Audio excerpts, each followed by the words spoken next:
اعوذ باللہ من الشیطان الرجیم بسم اللہ الرحمن الرحیم ان اللہ وملائکتہ یصلون علی النبی یا ایہا الذین آمنوا صلوا علیہ وسلموا تسلیما اللہم صلی علی سیدنا و نبینا و شفیعنا و مولانا محمد وعلی آل محمد وبارک وسلم۔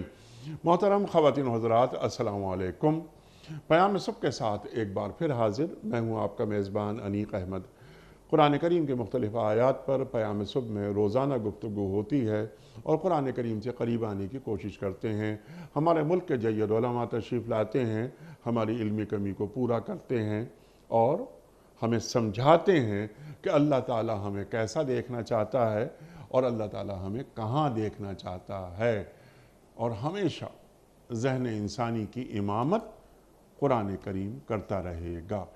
آج ہم سورہ حج کی آخری آیت یعنی آیت نمبر ہے 78، اس کے تعلق سے بات کروائیں گے اپنے ملک کے ایک جید عالم دین سے، ایک جید مفسر قرآن سے، اور سیکھیں گے کہ اللہ تعالیٰ کیا فرما رہا ہے۔ بہت سارے اہم نکات گفتگو میں آئیں گے۔ اللہ تعالیٰ فرما رہا ہے، ہم سے فرماتا ہے کہ اللہ تعالیٰ کی راہ میں جہاد کرو، وَجَاهِدُوا فِي اللَّهِ حَقَّ جِہَادِ، اور ایسا جہاد کرو کہ جیسا کہ جہاد کرنے کا حق ہے۔ عام طور پر ایک پرسپشن یہ ہو گیا ہے، ایک تاثر یہ ہے کہ یہ قتال کی بات سے شروع ہوتی ہے بات، قتال کی بات پر ختم ہوتی ہے بات، شروع نہیں ہوتی۔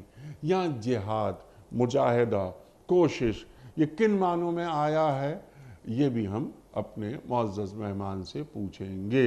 اللہ تعالیٰ فرما رہا ہے کہ اللہ تعالیٰ نے تمہیں اپنے کام کے لیے چن لیا ہے۔ اللہ اکبر۔ اس امت کا جو اختصاص ہے، جو خاصہ ہے کہ اللہ تعالیٰ نے ہمیں اس کام کے لیے چن لیا ہے۔ کنتم خیر امت اخرجت للناس، اس حوالے سے بہت ساری گفتگو ہو چکی ہے۔ تو ہم میں سے کچھ لوگ ضرور ایسے ہونے چاہیے جو نیکی کی تعلیم دیں، برائی سے روکیں۔ اللہ تعالیٰ فرما رہا ہے کہ دین میں تم پر کوئی تنگی نہیں ہے، اپنے باپ یعنی ابراہیم علیہ السلام کی ملت پر قائم ہو جاؤ۔ ابراہیم علیہ السلام آپ کا اسوہ حسنہ جو قرآن کریم بیان فرما رہا ہے، اور پھر سرکار دو عالم صلی اللہ علیہ وآلہ وسلم کا اسوہ حسنہ، ان کے درمیان کیا ربط ہے؟ بائنڈنگ فورس، وہ یہود ہوں یا مسیحی ہوں یا ہم امت محمدیہ صلی اللہ علیہ وآلہ وسلم کا حصہ، ہم تینوں مانتے ہیں حضرت ابراہیم علیہ السلام کی تعلیمات کو، اور وہی سلسلہ آگے بڑھ رہا ہے۔ سرکار دو عالم صلی اللہ علیہ وآلہ وسلم کی ختم نبوت ہو گئی، اب سرکار دو عالم صلی اللہ علیہ وآلہ وسلم پر ایمان لائے بغیر نجات ممکن ہی نہیں۔ ایک سوال ہم یہ بھی رکھیں گے کہ ہمارے معزز مہمان ہمیں یہ بھی تعلیم فرمائیں کہ آج حضرت ابراہیم علیہ السلام کے اسوے پر کون چل رہا ہے؟ کیا محمد مصطفیٰ، احمد مصطفیٰ صلی اللہ علیہ وآلہ وسلم کی امت کے علاوہ کوئی اور، کسی اور رسول کی امت کیا ابراہیم علیہ السلام کے بتائے ہوئے راستے پر چل رہی ہے؟ خواتین و حضرات، اللہ تعالیٰ فرما رہا ہے کہ تمہارا نام مسلمان ہے، قرآن میں بھی تمہارا ہم نے یہی نام رکھا تاکہ رسول تم پر گواہ ہو جائیں اور تم لوگوں پر۔ تو شہادت علی الناس یہ بھی ایک بہت بڑا موضوع ہے، رکھیں گے، ایک آیت ہے لیکن بہت سارے معاملات، بہت سارے موضوعات۔ نماز قائم کرو، زکوٰۃ دو، اللہ سے وابستہ ہو جاؤ۔ نماز پڑھتے ہیں، زکوٰۃ دیتے ہیں، اللہ سے وابستگی کسے کہتے ہیں؟ اپنا رخ اللہ کی طرف کیسے رکھا جاتا ہے؟ ابراہیم علیہ السلام کا بھی ذکر ہوا۔ ابراہیم علیہ السلام فرما رہے ہیں، اور قرآن کریم میں آیت اللہ نے رکھ دی کہ انی وجہت وجہ للذی فطر السماوات والارض حنیفا۔ اپنا چہرہ اللہ کی طرف کیسے رکھا جاتا ہے؟ خواتین و حضرات، اللہ ہی تمہارا مولا ہے، بہت ہی اچھا وہ مولا ہے اور بہت ہی اچھا مددگار۔ اب اتنے سارے موضوعات ہمارے معزز مہمان اس پر گفتگو فرمائیں گے۔ تشریف فرما ہیں اسلام آباد میں محترم ڈاکٹر حبیب الرحمان عاصم صاحب۔ ڈاکٹر صاحب، آپ کا بڑا شکر گزار، آپ تشریف لائے۔ آپ جانتے ہیں اور ہم سب جانتے ہیں کہ ہم سب آپ سے بہت سیکھتے ہیں۔ خواتین و حضرات، پوری زندگی بس قلم سے وابستگی، دین کی اشاعت کا کام کرتے رہے اور آج بھی بہم دلہ کر رہے ہیں اور قرآن کریم کی تعلیمات کو عام کر رہے ہیں جو آپ نے اپنی زندگی کا مشن بنا رکھا ہے۔ ہمارے معزز علماء کو اللہ سلامت رکھے۔ پروگرام کا آغاز سورہ حج کی آیت نمبر 78 سے ہوتا ہے، 78۔ اعوذ باللہ من الشیطان الرجیم، بسم اللہ الرحمن الرحیم۔ وجاہدوا فی اللہ حق جہادہ هو اجتباكم وما جعل عليكم في الدين من حرج ملة أبيكم إبراهيم هو سماكم المسلمين من قبل وفي هذا ليكون الرسول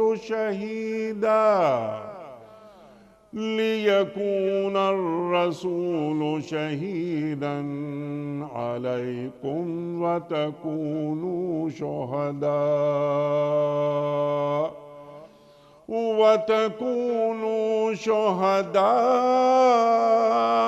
على الناس فأقيموا الصلاة وآتوا الزكاة واعتصموا بالله هو مولاكم فنعم المولى ونعم النصير۔ صدق اللہ العظیم۔ اللہ کی راہ میں جہاد کرو جیسا کہ جہاد کرنے کا حق ہے۔ اس نے تمہیں اپنے کام کے لیے چن لیا ہے اور دین میں تم پر کوئی تنگی نہیں رکھی۔ قائم ہو جاؤ اپنے باپ ابراہیم علیہ السلام کی ملت پر۔ اللہ نے پہلے بھی تمہارا نام مسلم رکھا تھا اور اس قرآن میں بھی تمہارا یہی نام ہے، تاکہ رسول صلی اللہ علیہ وآلہ وسلم تم پر گواہ ہوں اور تم لوگوں پر۔ پس نماز قائم کرو، زکوٰۃ دو اور اللہ سے وابستہ ہو جاؤ۔ وہ ہے تمہارا مولا، بہت ہی اچھا ہے وہ مولا اور بہت ہی اچھا ہے وہ مددگار۔ محترم خواتین و حضرات، محترم ڈاکٹر حبیب الرحمان عاصم صاحب کی خدمت میں اس سے پہلے کہ ہم رکھیں آج کے پروگرام کے حوالے سے پہلا سوال اور ڈاکٹر صاحب سے سیکھیں، اس سے قبل کل کے پوچھے گئے سوال کا درست جواب اور آج کا سوال آپ کی خدمت میں۔ کل کا سوال یہ تھا کہ نبوت کے کس سال سرکار دو عالم صلی اللہ علیہ وآلہ وسلم پر وحی کا نزول شروع ہوا؟ درست جواب پہلے سال۔ آج کا سوال نوٹ فرما لیجئے۔ قرآن کریم کی کس صورت میں ذکر ہے کہ روز قیامت کوئی دوست دوسرے دوست کو نہیں پوچھے گا؟ فرسٹ آپشن سورہ معارج، سیکنڈ آپشن سورہ بقرہ، تھرڈ آپشن سورہ کہف۔ جو درست جواب آپ سمجھتے ہوں روانہ فرمائیے۔ ہمارے فون نمبرز ہیں 009221345270009۔ ہمارا دوسرا فون نمبر ہے 009221343000980۔ ہمارا ای میل ایڈریس ps@dunyatv.tv، ہمارا SMS کا نمبر 3031 اور ہمارا واٹس ایپ کا نمبر ہے 009232182509194۔ ڈاکٹر صاحب ارشاد فرمائیے۔ میرا خیال ہے کہ 10-12 موضوعات ہیں، جلدی ہم ان کو کور کرتے ہیں۔ ارشاد فرمائیے اللہ کی راہ میں جہاد کرو جیسا کہ جہاد کرنے کا حق ہے۔ ارشاد جہاد سے کیا مراد ہے؟ بسم اللہ الرحمن الرحیم۔ سب سے پہلے اللہ کا شکر کہ اس نے ہمیں یہ توفیق دی کہ اپنے کلام کو سمجھنے، اسے سیکھنے اور دوسروں تک پہنچانے کا موقع عطا کیا ہے۔ انیق بھائی، سب سے پہلی بات میں عرض کرنا چاہوں گا سامعین اور ناظرین کی خدمت میں کہ مختلف ادوار میں، لیکن اس دور میں بطور خاص قرآن مجید اور اسلام کے بعض جو کلمات ہیں، مصطلحات ہیں، الفاظ ہیں، یا ان کے معنی کو بگاڑ دیا گیا ہے یا محدود کر دیا گیا ہے، اور یا پھر اسے بالکل ایک الگ زاویے سے پیش کرنے کی کوشش کی جا رہی ہے۔ جیسے ہی مجاہد کا لفظ آتا ہے اور جہاد کا لفظ آتا ہے تو کلاشنکوف لہراتا ہوا، عجیب و غریب قسم کے کپڑے پہنے ہوئے کوئی شخص دکھایا جاتا ہے، اور پھر اس کا حلیہ ہمارے بچوں کے اور بڑوں کے ذہنوں میں ڈال کے کہا جاتا ہے کہ یہ جو جہاد کا لفظ استعمال کر رہے ہیں اصل میں دہشت گردی کر رہے ہیں۔ دونوں اعتبارات سے اس میں بہت ساری خرابیاں اور خامیاں پائی جاتی ہیں۔ سب سے پہلے لفظ جہاد کے اعتبار سے کہ جہاد، جیسے کہ آپ نے بھی اشارہ فرمایا کہ جہاد ہمیشہ قتال کے معنی میں استعمال نہیں ہوتا، جس میں اسلحے کا استعمال، دشمن کو زیر کرنا، اس پر حملہ آور ہونے کی مختلف صلاحیتیں اکٹھی کرنا، یہ سب کا سب ایک الگ میدان ہے جس کے لیے قرآن مجید میں کبھی کبھی جہاد کا لفظ استعمال ہوا، لیکن اکثر و بیشتر قتال کا لفظ استعمال ہوا۔ جہاد کا جو لفظ ہم اپنی اردو، فارسی، عربی اور دیگر زبانوں میں بھی جو استعمال کرتے ہیں، یہ جوہد سے نکلا ہے، جس کا معنی سخت محنت، کوشش نہیں ہے صرف، بلکہ سخت محنت، اور اپنے جو بھی اللہ تعالیٰ نے ہمیں صلاحیت اور موقع عطا کر رکھا ہے اس کو استعمال میں لاتے ہوئے کسی کام کو پورا کرنے کی کوشش کرنا۔ جب بھی جوہد اور جد و جہد آگے بڑھتی ہے، اور اگر وہ صحیح ڈائریکشن پہ ہو، منزل درست ہو، اس کے اغراض اور مقاصد بالکل واضح ہوں، خلق خدا کی خدمت کے لیے ہو، اللہ کی رضا کے لیے ہو، رسول اللہ صلی اللہ علیہ وسلم کی اطاعت اور محبت میں ہو، تو ہم ایسے کام کو تو لازماً جہاد کہتے ہیں، اور کہنا ہی چاہیے۔ اس وجہ سے اللہ رب العزت نے یہ فرمایا، اور یہ حقیقت میں رسول اللہ صلی اللہ علیہ وسلم کے اس فرمان کی بھی وضاحت ہے جو ایک غزوے سے واپسی کے موقع پر آپ نے اپنے اصحاب سے فرمایا تھا کہ ہم ایک بڑے جہاز سے، ایک چھوٹے جہاز سے بڑے جہاد کی طرف سفر کر رہے ہیں یا واپس آ رہے ہیں۔ وہ غزوہ تبوک یا دیگر غزوات جس میں قتال کے لیے نکلے، جان کی بازی لگانے کے لیے لوگ نکلے، ایک بڑی مارکے والی بات تھی، اور یقیناً شرف والی بات کہ شہادت وہاں پر اگر کسی کا نصیب میں آ جاتی ہے، لیکن واپسی پہ اللہ کے رسول صلی اللہ علیہ وسلم کا یہ فرمان کہ اب ہم بڑے جہاد کی طرف واپس آ رہے ہیں، یہ اشارہ تھا اہل ایمان کو بتانے کے لیے کہ وہ جو قتال کا میدان ہے وہ تو چند گھنٹوں، چند دنوں، چند ہفتوں پر ختم ہو جاتا ہے، لیکن اب جو جہاد شروع ہوا ہے یہ زندگی کی آخری لمحے اور آخری سانس تک جاری رہتا ہے۔ تو ڈاکٹر صاحب اسے ہم اصلاح نفس کہہ سکتے ہیں؟ جی انیق بھائی، بالکل اسے اصلاح نفس کہہ سکتے ہیں، کیونکہ جب اصلاح کی جاتی ہے، میں چونکہ عربی زبان کا طالب علم ہوں، فوری طور پر نہ اس کے اندر گھسنے کی میں کوشش کرتا ہوں کہ اس لفظ کا بنیادی معنی کیا ہے۔ جب آپ کسی اسلحے کی، کسی چیز کی اصلاح کرتے ہیں تو باقاعدہ ایک طرح کا مارکہ شروع ہوتا ہے۔ تلوار کی اصلاح کرنا چاہیں تو ٹھوک بجا کے اس کی جتنی بھی ٹیڑھ پن ہے اس کو دور کیا جاتا ہے۔ دیگر چیزوں کا، مرض کی اصلاح کی جاتی ہے تو باقاعدہ اینٹی بائیوٹک کبھی کبھی دینی پڑتی ہے، سخت قسم کی۔ تو یہ ایک طرح کا مارکہ ہے، لیکن اس کا مقصد اور اس کی غرض بالکل مختلف ہے۔ ایک عام لڑائی میں بھی انسان لڑائی کرتا ہے، لیکن فساد اس کا مقصد ہوتا ہے، اور کسی کی جان لینا، کسی کی عزت کو خراب کرنا اس کا نتیجہ ہوتا ہے۔ یہاں اس معاملے کو درست کرنا ہے جسے شیطان اور شیطانی قوتیں خراب کرنے کی کوشش کر رہی ہوتی ہیں۔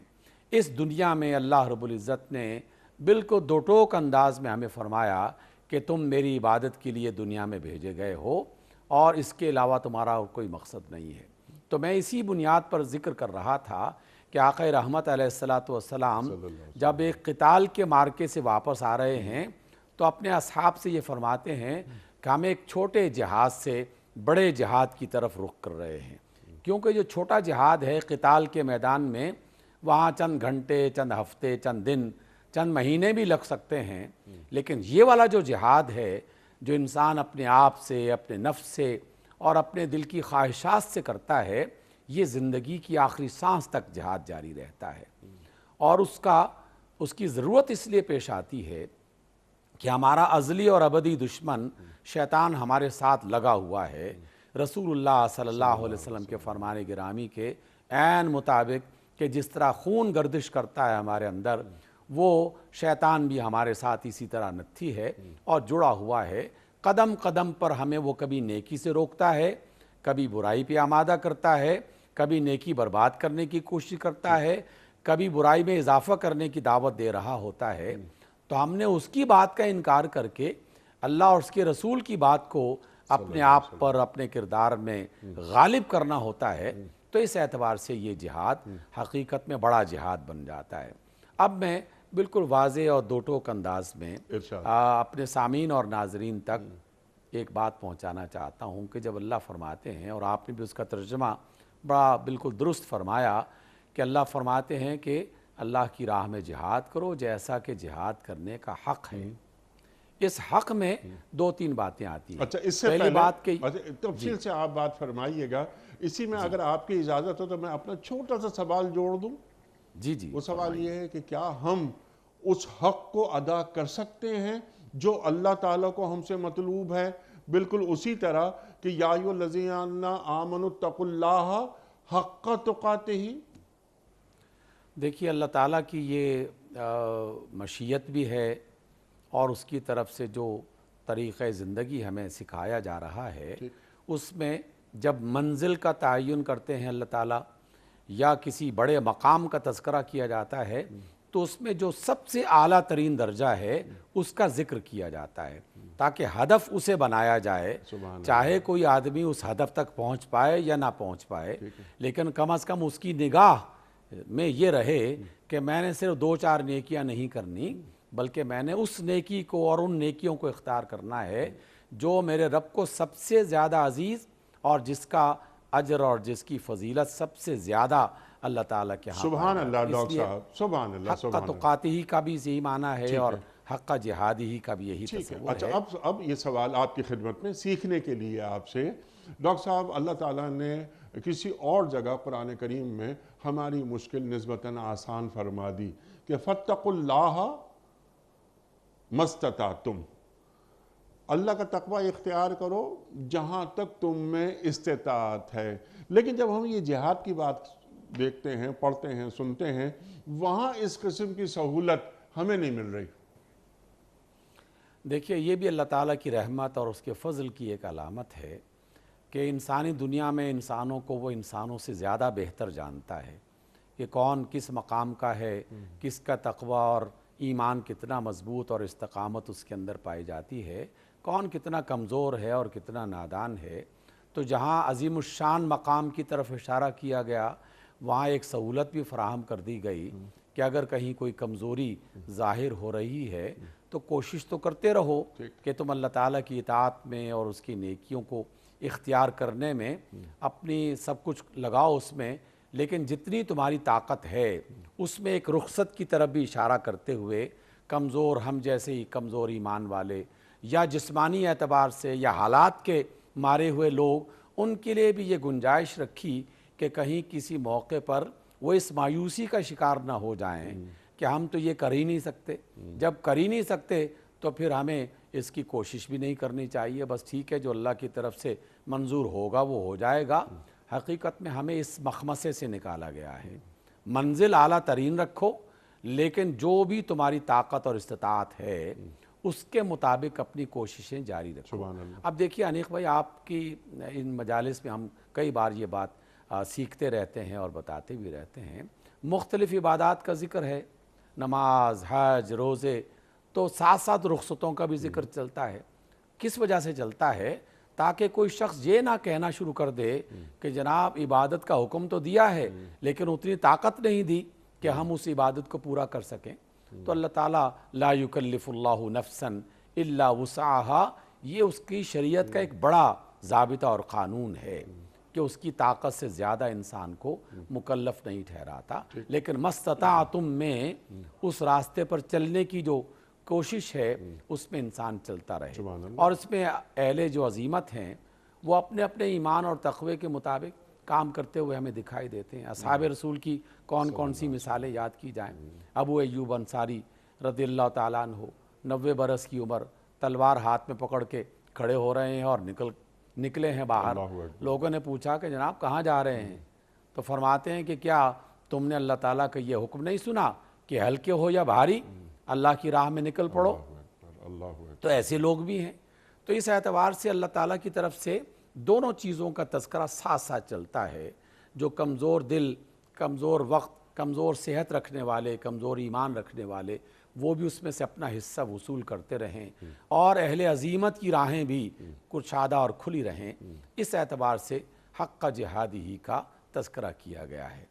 انیق بھائی، میں یہ بات اب ذکر کرنا چاہتا ہوں، چند ایک قرآن مجید کی آیات سے اور احادیث سے جو باتیں ملتی ہیں اس کے لیے تو ہمیں لازماً آگے بڑھنا چاہیے اپنی اپنی بساط اور اپنی اپنی طاقت کے مطابق۔ پہلا کام، سب سے پہلا کام ہر صاحب ایمان کو اور ہر انسان کو، لیکن خصوصی طور پر صاحب ایمان کو یہ کرنا چاہیے کہ جس دین کو اس نے پسند کیا، جس ایمان کو اس نے قبول کیا، جس اللہ اور اس کے رسول صلی اللہ علیہ وسلم پر وہ ایمان لایا اور محبت کا دعویٰ کر رہا ہے، کم از کم یہ تو جانے کہ اللہ اور اس کے رسول تعلیم کیا دے رہے ہیں، کن کاموں کی تعلیم دے رہے ہیں، کن باتوں سے منع کر رہے ہیں، دین اسلام کی بنیادی چیزیں کیا ہیں، اس کے فرائض کیا ہیں، اس کی واجبات کیا ہیں، یہ تو کم از کم ہر ایک انسان کو جاننا چاہیے۔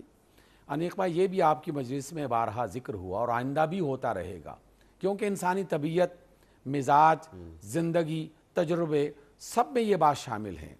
آپ نے بھی بارہا ایسے افراد کو دیکھا ہوگا جو کسی اجنبی ملک میں پہلی بار جا رہے ہوں، تو اس کے احباب دوست ہیں وہ جہاں بیٹھیں اسے بتاتے ہیں کہ اچھا جاپان جا رہے ہو نا، وہاں ٹریفک یوں چلتی ہے، وہاں قانون یہ چلتا ہے، وہاں یہ کام کرنا ہے، وہ نہیں کرنا، سعودیہ جا رہے ہو وہاں یہ کام کرنا ہے، یہ نہیں کرنا، سارا دن بتاتے رہتے ہیں جب تک کہ وہ جہاز پہ سوار نہیں ہو جاتا، اسے یہ بتایا جاتا ہے، اور وہ خود بھی پوچھتا رہتا ہے کہ بھائی سفر ہے، اس نئے ملک میں پہلی بار جا رہا ہوں، مجھے کیا کرنا چاہیے۔ مجھے بڑی حیرت ہوتی ہے کہ ہم ایک معمولی سے سفر اور تھوڑے سے وقت کے لیے کہیں جائیں تو دن رات ایک کر دیتے ہیں معلومات اکٹھی کرنے میں، لیکن جس میں دنیا اور آخرت کی کامیابی اللہ نے رکھی ہے اس کے بارے میں سوال کرنا یا اس کے بارے میں پوچھنا ہمیں یہ گوارا ہی نہیں ہے، ہم اس کی طرف توجہ ہی نہیں کرتے، اور اگر کوئی پوچھے بھی تو بتانے والے بعض اوقات جو ہے اس کی حوصلہ شکنی کر دیتے ہیں۔ اس لیے پہلا کام یہ ہے کہ جو پوچھنے والا ہے اس کے دل میں یہ لگن پیدا ہو جائے کہ میرا رب کن باتوں سے راضی ہوتا ہے اور کن باتوں سے ناراض۔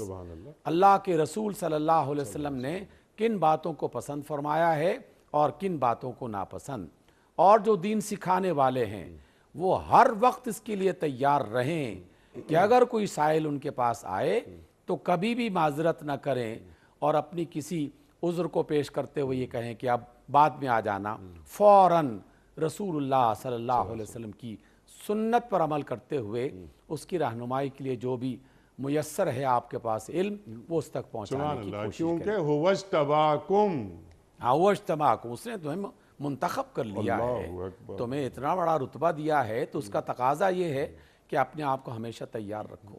دیکھیے دوسری بات جو ہم اکثر اور آپ بھی بیان کرتے رہتے ہیں، بیان کرنا چاہیے کیونکہ ضرورت ہے۔ میں نے ایک بات سیکھ لی، اب سیکھنے کے بعد میرا جہاد میرے اپنی ذات کے اندر شروع ہو جائے گا کہ اب مجھے اس پر عمل بھی کرنا ہے۔ ابھی عصر کی نماز پڑھی اور ابھی فوراً مغرب ہو جائے گی تو دل کا شیطان کہہ سکتا ہے کہ یہ کیا ابھی تو وضو کر کے رکعتیں ادا کی ہیں پھر دوبارہ وہیں جا رہے ہو, کیا ضرورت ہے, بعد میں دیکھ لیں گے. تو فوراً اللہ کی محبت, اس کے رسول کا حکم, اس کی تعلیم, دین کا تقاضا مجھے اس بات پر آمادہ کرے گا کہ دن میں 100 بار بھی اگر وہ بلائیں تو ہمیں تو جانے کے لیے تیار رہنا چاہیے. اس اعتبار سے اس دین کی تعلیمات کو جو میں نے آپ نے سیکھی, جو سننے والے اور جاننے والے سیکھ رہے ہیں, اسے اب اپنی زندگی کا حصہ بنانے کی کوشش کریں. یہ محض ایسا نہ ہو کہ بس باتیں کی جا رہی ہیں یا باتیں سنی جا رہی ہیں. یہ محض لذت آفرینی کے لیے نہیں ہیں, یہ زندگی کو بدلنے کے لیے ہیں. اس لیے میں بھی اللہ سے دعا کرتا ہوں اور ہم سب دعا کرتے ہیں کہ اللہ جو علم ہمیں عطا کیا, جو ہمیں بیان کرنے کی صلاحیت تو نے دی, اسے ہماری زندگی کا جز بنا, اسے ہماری حیات کا حصہ بنا, ہمارے کردار میں اس کو سمیٹ دے, تاکہ جو ہم کہیں اس کی مخالفت ہمارے عمل سے ظاہر نہ ہو رہی ہو. تیسرا فرمان جو ہمیں اللہ اور اس کے رسول بتا رہے ہیں, جو حق جہاد ہی کا ایک حصہ ہے, کہ یہ دین اللہ نے صرف میرے لیے نہیں بھیجا, میرے ذریعے سے دوسروں تک پہنچانے کی ذمہ داری بھی اس نے ہم سب پر لگا رکھی ہے. جو بھی مومن ہے, اللہ کے رسول کے اس فرمان کے بعد کوئی گنجائش باقی نہیں رہتی کہ ہم بڑے علامہ بنیں گے تو پھر لوگوں کو دین کی بات بتائیں گے. اللہ کے رسول کا یہ فرمان آپ بھی اکثر بیان کرتے رہتے ہیں کہ بلغوا عنی ولو آیۃ, ایک آیت کا, ایک بات کا پتہ چل جائے کہ یہ اللہ اور اس کے رسول کا فرمان ہے, آپ اس ایک آیت کے عالم بن گئے. اب اس بات کو دوسروں تک پہنچا دینا چاہیے. جس کو اللہ تعالیٰ جتنی توفیق دے گا وہ اس پر عمل کرے گا. رسول اللہ صلی اللہ علیہ وسلم کا یہ فرمان کتنا عظیم الشان اور خاص طور پر معلمین کے لیے کتنا بڑا ہے کہ تم اللہ کی بات کو, اللہ کے دین کی بات کو پہنچاؤ, کیونکہ بہت سارے سننے والے پہنچانے والوں سے زیادہ ذہین, زیادہ سمجھدار ہوتے ہیں, اور ہماری زندگی کا تجربہ ہے. ہم میں سے بے شمار ہمارے طالب علم, ہمارے شاگرد اپنے مرتبے اور اپنے علم کے اعتبار سے ہم سے بڑھ گئے, اور ہم اس پر فخر کرتے ہیں. انیق بھائی, یہ بھی بڑا اچھا جملہ ہے جو کسی نے کہا, اور زندگی کا تجربہ یہی ہے کہ اس دنیا میں 2 شخصیات ایسی ہیں جو ہمیشہ اپنے سے کم والے کو آگے بڑھتے ہوئے دیکھ کر خوش ہوتی ہیں اور دعائیں کرتی ہیں. ایک والدین اور دوسرے اساتذہ. اساتذہ بھی اپنے شاگردوں کے آگے بڑھنے پر حسد نہیں کرتے بلکہ اللہ تعالیٰ کا شکر ادا کرتے ہیں, اور والدین بھی اپنی دعاؤں سے ان کے دامن کو بھرتے رہتے ہیں. اس وجہ سے اب جو سیکھا ہے اب دوسروں تک پہنچانے کا اہتمام کیا جائے, جتنا کیا جائے اتنا بہتر ہے, اور اس کے ساتھ ساتھ اپنے آپ کو ایک باقاعدہ نمونہ بنائے تاکہ مشعل راہ بنے, اور ایک مسلسل کوشش عمل پیہم وہ جاری رہے, اور جیسی جیسی محنتیں ہوتی رہتی ہیں اللہ تعالیٰ دروازے کھولتا چلا جاتا ہے. والذین جاہدوا, پھر وہ جد و جہد کی بات آ گئی, والذین جاہدوا فینا لنہدینہم سبلنا. اللہ اکبر. ڈاکٹر صاحب, اب قائم ہو جاؤ اپنے باپ ابراہیم علیہ السلام کی ملت پر. اللہ نے پہلے بھی تمہارا نام مسلم رکھا تھا اور اس قرآن میں بھی تمہارا نام یہی ہے. اب یہاں میں نے انٹرو میں سوال یہ رکھا تھا کہ ابراہیم علیہ السلام کی ملت پر قائم ہونے کی بات ہو رہی ہے, تو ربط کیا ہے ابراہیم علیہ السلام کی ملت پر قائم ہونے میں اور سرکار دو عالم صلی اللہ علیہ وآلہ وسلم کی امت میں شامل ہونے میں؟ کیا ایک ہی تسلسل ہے؟ دیکھیے انیق بھائی, اس میں کوئی شک نہیں کہ یہ ایک ہی تسلسل ہے. اگرچہ یہ تسلسل جو ہے یہ جناب آدم سے شروع ہوتا ہے, لیکن ابراہیم علیہ السلام ان تمام انبیاء میں ایک خاص مقام رکھتے ہیں, اور وہ مقام بھی رسول اللہ صلی اللہ علیہ وسلم کی نسبت سے عجیب طریقے سے جڑا ہوا ہے, باپ کے حوالے سے بھی بیٹے کے حوالے سے بھی. اس وجہ سے یہ بات بطور خاص بتائی جا رہی ہے کہ جس دور میں قرآن مجید نازل ہوا, اس دور میں جہاں بت پرست تھے, جہاں دیگر لوگ تھے, وہ تو تھے ہی, انہیں تو توحید کی طرف بلانے کا عمل, بت پرستی کو چھوڑنے کا عمل یہ سکھایا جا رہا تھا. لیکن ایک بڑی تعداد اس دنیا میں ان افراد پر مشتمل تھی کہ جو ابراہیم علیہ السلام کو اللہ کا نبی مانتی تھی ٹھیک اور مانتی ہے، تو انہیں بطور خاص یہ بتایا جا رہا ہے کہ تم جس ابراہیم علیہ السلام سے اپنی وابستگی اور اپنے ایمان کا ذکر کر رہے ہو، وہ ابراہیم تو محمد رسول اللہ صلی اللہ علیہ وسلم کے نسلی اعتبار سے بھی اور روحانی اعتبار سے بھی باپ کا درجہ رکھتے تھے۔ اور اگر کوئی شخص ملت ابراہیم کی صحیح نمائندگی کر سکتا ہے آج کی دنیا میں، اور قیامت تک وہ یہ دعویٰ کر سکتا ہے کہ میں ملت ابراہیم پر چل رہا ہوں، تو وہ صرف اور صرف محمد الرسول اللہ صلی اللہ علیہ وسلم اور آپ کے ماننے والے، آپ کے امتی کر سکتے ہیں۔ اس لیے کہ جب ہم ملت کا ذکر کرتے ہیں اور کسی بڑے رہنما کا ذکر کرتے ہیں، تو اس کی اطاعت کرنے یا اس کی تقلید کرنے یا اس کی بات ماننے میں ایک اصول یہ بھی کار فرما ہوتا ہے کہ جب آپ نے قائد مانا، رہبر مانا اور نبی اور رسول مانا، تو اب اس کی گنجائش نہیں ہے کہ اس کی کچھ باتوں کو مانو اور کچھ باتوں کو نظر انداز کر دو۔ تو موسیٰ علیہ السلام کے جو پیروکار ہیں وہ یہ دعویٰ تو کرتے ہیں کہ ہم ابراہیم علیہ السلام کی بات مانتے ہیں، لیکن انہی ابراہیم علیہ السلام نے، پھر موسیٰ علیہ السلام نے مسیح علیہ السلام کے آنے کا ذکر کیا، اور پھر مسیح علیہ السلام نے اور باقی سارے انبیاء نے رسول اللہ محمد رسول اللہ صلی اللہ علیہ وسلم کی آمد کا تذکرہ کیا۔ تو یہ کیسے ممکن ہو سکتا ہے کہ میں ابراہیم کو اللہ کا رسول مانوں اور ابراہیم علیہ السلام کی اس بات سے انکار کر دوں کہ ایک احمد نام کا نبی اور رسول آئے گا اور تمہیں ان کی بات کو ماننا چاہیے اور ان پر ایمان لانا چاہیے؟ گویا کہ نبی کا انکار ابراہیم علیہ السلام کی بات کا انکار ہے۔ یہی وجہ ہے کہ ہم ایمانیات کے دائرے میں جب بات کرتے ہیں تو ہم یہ کہتے ہیں کہ ابراہیم علیہ السلام کی ملت کا اصل حق جو ہے وہ رسول اللہ صلی اللہ علیہ وسلم ادا کیا انہوں نے، اور آپ کے امتی ہی اس حق کو پورا کر سکتے ہیں۔ البتہ جب بھی کوئی معترض یا اعتراض کرنے والا یہ کہتا ہے کہ جناب ہم نے بہت سارے عیسائیوں کو دیکھا ہے کہ عیسیٰ علیہ السلام کی بڑی اچھی اچھی باتیں انہوں نے اپنا رکھی ہیں، نماز بھی پڑھتے ہیں، عبادت بھی کرتے ہیں، انجیل کی تلاوت بھی کرتے ہیں، اور بھی اچھا کردار ان کے اندر پایا جاتا ہے۔ بہت سارے یہودی بھی ایسے ہیں جو موسیٰ علیہ السلام کے راستے پر چل رہے ہیں۔ تو جزوی اعتبار سے اس طرح کی بہت ساری خوبیاں تلاش کر سکتے ہیں، کی جا سکتی ہیں، لیکن کلی اعتبار سے جس میں ایمان بھی شامل ہو اور عمل صالح بھی شامل ہو، اگر اس کو تلاش کرنے کے لیے کوئی شخص نکلے گا تو اسے رسول اللہ صلی اللہ علیہ وسلم اور آپ کے امتیوں کے علاوہ کوئی اور نہیں ملے گا، اس لیے کہ وہی ملت ابراہیم علیہ السلام کے شامل ہونے میں ایک بنیادی اس نے کردار کو اپنا لیا ہے اور اس نے اس در کو کھولا ہے۔ باقیوں نے تو در بند کر لیے، کسی نے موسیٰ علیہ السلام کی نبوت پر، کسی نے مسیح علیہ السلام کی نبوت پر۔ ٹھیک ہے، اور اس کے ساتھ ساتھ یہ بھی جیسا کہ آپ نے فرمایا ڈاکٹر صاحب کہ کچھ چیزوں کو ماننا، کچھ چیزوں کو نہ ماننا، یا کچھ چیزیں من گھڑت پیدا کر لینا۔ قرآن کا فرما رہا ہے کہ افتؤمنون ببعض الکتاب وتکفرون ببعض، کہ تم اپنی کتاب یعنی توریت کی کچھ حصوں کو تم مان لیتے ہو، کچھ کو نہیں مانتے۔ اللہ اکبر۔ تو ابراہیم علیہ السلام کی امت اور ان کے طریقے کی جو پیروی کر رہا ہے وہ صرف اور صرف امت محمدیہ ہے صلی اللہ علیہ وآلہ وسلم۔ پھر یہاں پر اللہ تعالیٰ بیان فرما رہا ہے کہ تمہارا نام ابراہیم علیہ السلام نے مسلم رکھا، اور بلکہ اللہ نے پہلے بھی تمہارا نام مسلم رکھا تھا، اور اس قرآن میں بھی تمہارا یہی نام ہے۔ تو یہ مسلمان ہمارا نام اللہ کا رکھا ہوا ہے اور قرآن کریم میں موجود ہے۔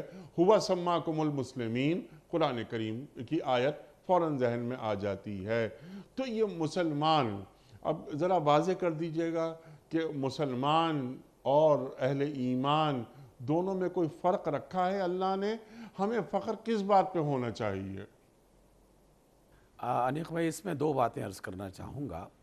پہلی بات کہ یہ کہ اگرچہ اس کا خطاب سارے لوگوں سے ہے، اور خاص طور پر جو موسیٰ علیہ السلام کو، مسیح علیہ السلام کو اور محمد رسول اللہ صلی اللہ علیہ وسلم کو مانتے ہیں اور ایمان لائے ہوئے ہیں، ان سب کو بھی یہی بتایا جا رہا ہے کہ باقی اپنی نسبتیں چھوڑ دو، اور اصل جو تمہاری پہچان اللہ رب العزت نے رکھی اور جس کو تمہارے نام کا حصہ بنا کے اسے تعارف کا ذریعہ بنایا، وہ تھا اسلام، اور اسلام کے ناطے سے تم مسلم کہلائے، اس وجہ سے اپنے آپ کو مسلمان کہو اور اسلام پر عمل کرنے والے بناؤ۔ اس لیے اللہ نے تو ہمارا نام مسلم رکھا ہے، یا ہمارے اردو فارسی زبان میں مسلمان رکھا ہے، تو ہماری اصل پہچان مسلمان ہونا ہی ہے۔ اگرچہ ضمنی سوال آپ نے درمیان میں اٹھایا، اور وہ بھی بہت اہم ہے کہ مسلمان وہی شخص بن سکتا ہے کہ جو اللہ تعالیٰ اور اس کے رسول صلی اللہ علیہ وسلم پر سچے دل سے ایمان لے کے آتا ہے۔ اگرچہ لغوی اعتبار سے جو شخص ظاہری نمازیں پڑھنا شروع کر دے اور روزے رکھنا شروع کر دے اور دیگر جو تعلیمات ہے اس پر عمل کرنا شروع کر دے، ہم اسے کہتے ہیں کہ یہ اسلام پر عمل کرنا شروع کر چکا ہے، اس کا ظاہر اس عمل کو اختیار کیے ہوئے ہے، لیکن اگر اس کے دل میں نفاق پایا جاتا ہے یا ایمان نہیں پایا جاتا، تو اللہ تعالیٰ اصل میں انہیں یہ سکھانا چاہ رہے تھے کہ ایمان پہلے رکھو اپنے دل میں، اور اس کی بنیاد بنانے کے بعد پھر اس پر اسلام کی عمارت قائم کرو۔ جس کی بنیاد قائم نہیں ہے اس کے اسلام کی عمارت زیادہ دیر تک قائم نہیں رہے گی، وہ منہدم ہو جائے گی۔ لیکن انیق بھائی، میں یہاں لوگوں سے جیسے ہم عام جملہ کہتے ہیں کہ جان کی امان پاتے ہوئے یہ عرض کرنا چاہوں گا کہ یہ صرف یہودیوں اور عیسائیوں سے بات نہیں ہو رہی، اور یہ گناہ صرف وہی نہیں کر رہے تھے، اس گناہ میں تو ہم مسلمان بھی، مصطفیٰ علیہ السلام کی امتی بھی بہت حوالوں سے مبتلا ہو چکے ہیں۔ اللہ اکبر۔ کیا ہمیں اس کی طرف توجہ نہیں دینی چاہیے؟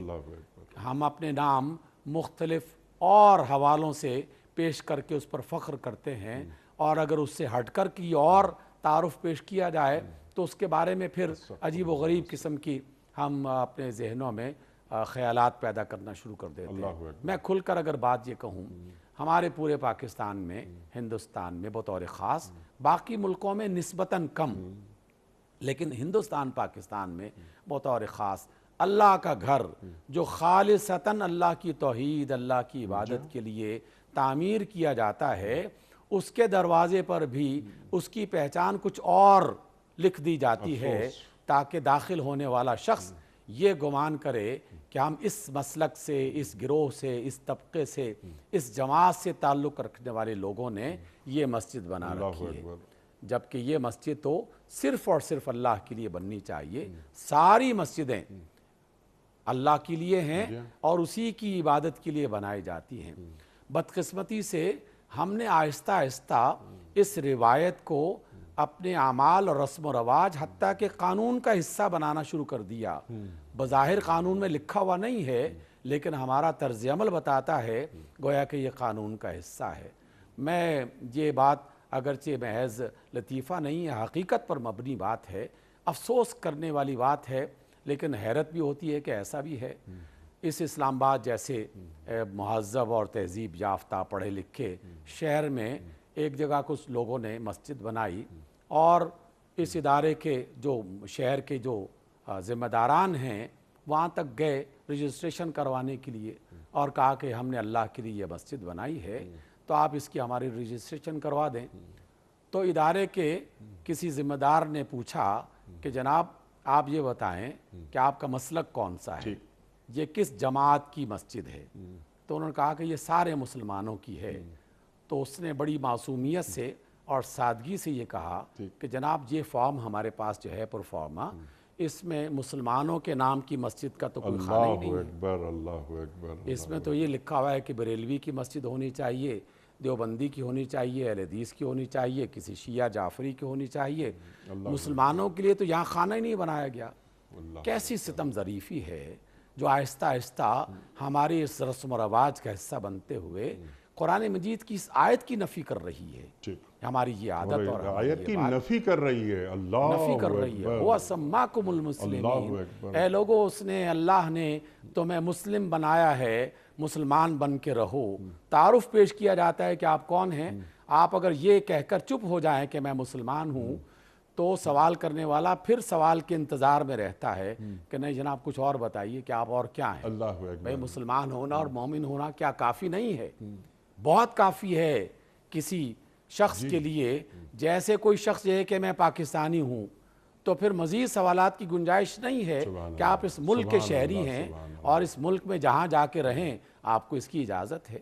تو اسلام میں داخل ہونے کے بعد پھر باقی تعارفوں کی ضرورت نہیں رہتی، باقی تعارف بہت چھوٹے چھوٹے حصے بن جاتے ہیں، تو اپنے حصے بکھرے کرنے کے بجائے ایک مستقل اور ایسی شخصیت میں تبدیل کر دیں کہ کاشغر سے لے کر نیل کے ساحل تک آپ کی پہچان قائم ہو جائے۔ سبحان اللہ، سبحان اللہ۔ کیا خوبصورت بات علامہ نے فرمائی تھی کہ ایک ہوں مسلم حرم کی پاسبانی کے حرم لیے۔ کی پاسبانی کے لیے۔ اچھا ڈاکٹر صاحب، یہ آپ نے بہت بلکہ سینسیٹیو، بہت حساس بات ہے یہ، لیکن حقیقت ہے کیا کیا جائے، نظر ایسے ہی آتے ہیں معاملات، زمینی حقائق ہیں جو آپ نے بیان فرمائے۔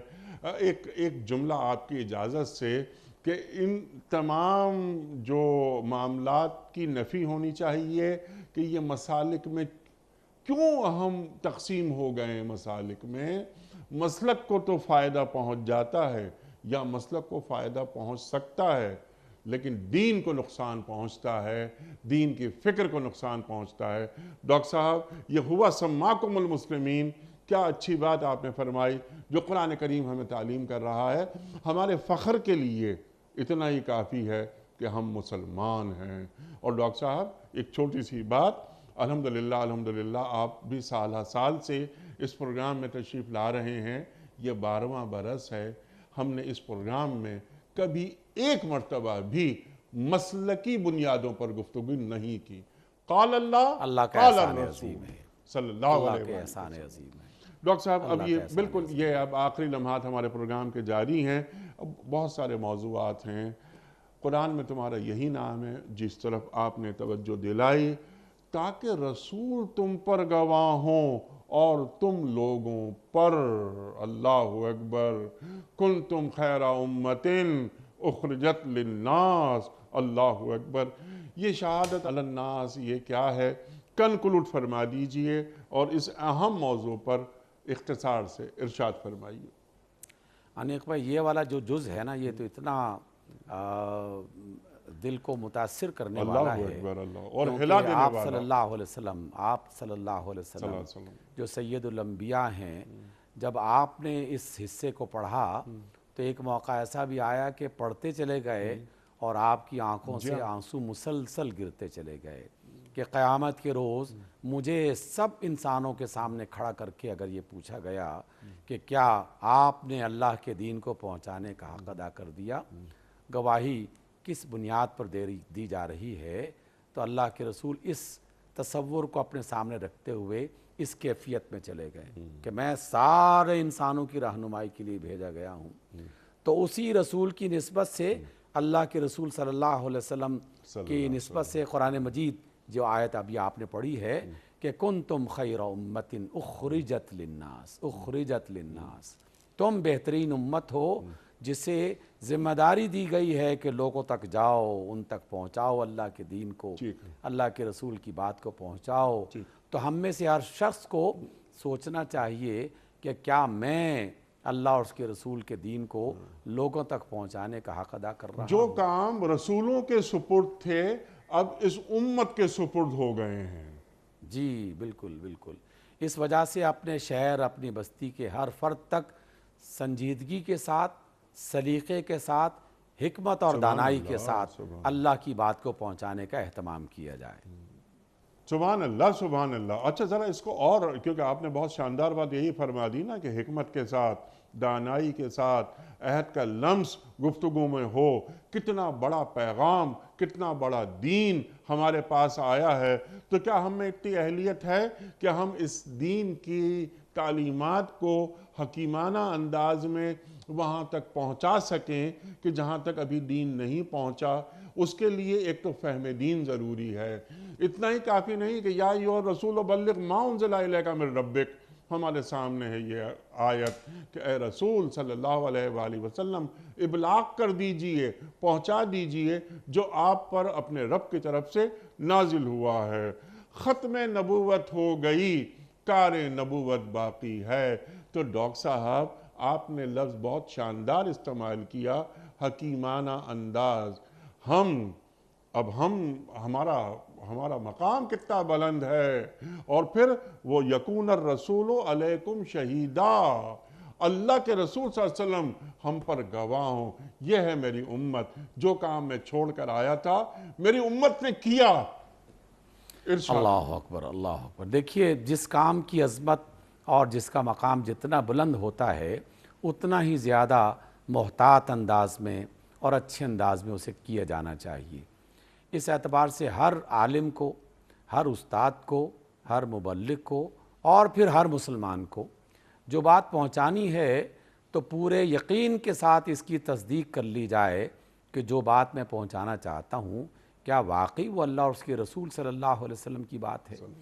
یہ بات اس وجہ سے کہنا پڑ رہی ہے کہ موجودہ دور کے سوشل میڈیا کا جو جنگل اگایا ہے، اور ایسا جنگل کہ جس میں بے شمار قسم کے جو ہے نا وہ وحشی جانور گھوم پھر رہے ہیں، کتنے ہی ہم جیسے ایسے مسلمان اہل ایمان اچھے گھرانوں سے تعلق رکھنے والے کسی بھی بات کو ادھر سے پڑھا اور ادھر سے 10 بندوں کو اسے فارورڈ کر دیتے ہیں، یہ تصدیق کیے بغیر کہ کیا واقعی اللہ کی بات اور اس کے رسول صلی اللہ علیہ وسلم کی بات ہے۔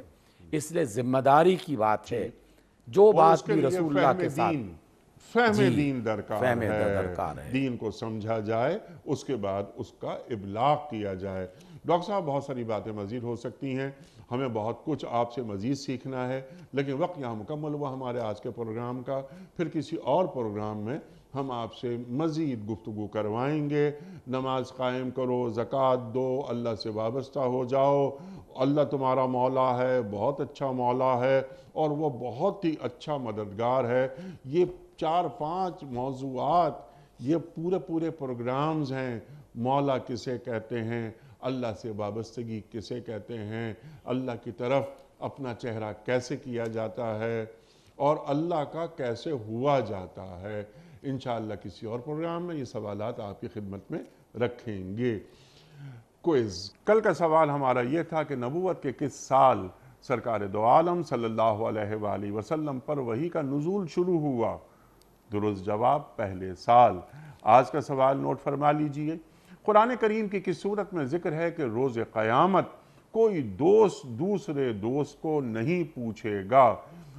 فرسٹ آپشن سورہ معارج میں، یا سیکنڈ آپشن سورہ بقرہ میں، تھرڈ آپشن سورہ کہف میں۔ جو درست جواب آپ سمجھتے ہوں روانہ فرمائیے۔ ہمارے فون نمبرز ہیں 00922134527 ہمارا دوسرا فون نمبر ہے 0092234300980۔ ہمارا ای میل ایڈریس ps@dunyatv.tv، ہمارا SMS کا نمبر 3031، اور ہمارا واٹس ایپ کا نمبر ہے 009232182509194۔ وقت ہوتا ہے قرآن اندازی کا۔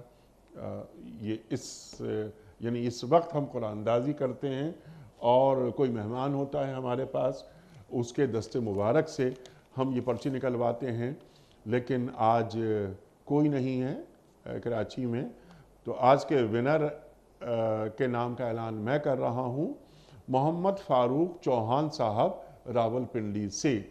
محمد فاروق چوہان صاحب راول پنڈی سے آپ کی خدمت میں دنیا ٹی وی کی جانب سے دینی کتب پر مشتمل یہ گفٹ ہیمپر آپ کے گھر بذریعہ کوریئر روانہ کیا جا رہا ہے۔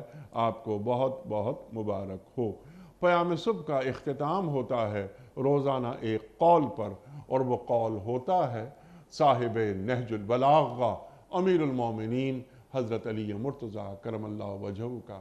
آپ فرماتے ہیں، دین حرام کاموں کے سامنے دیوار بن جاتا ہے۔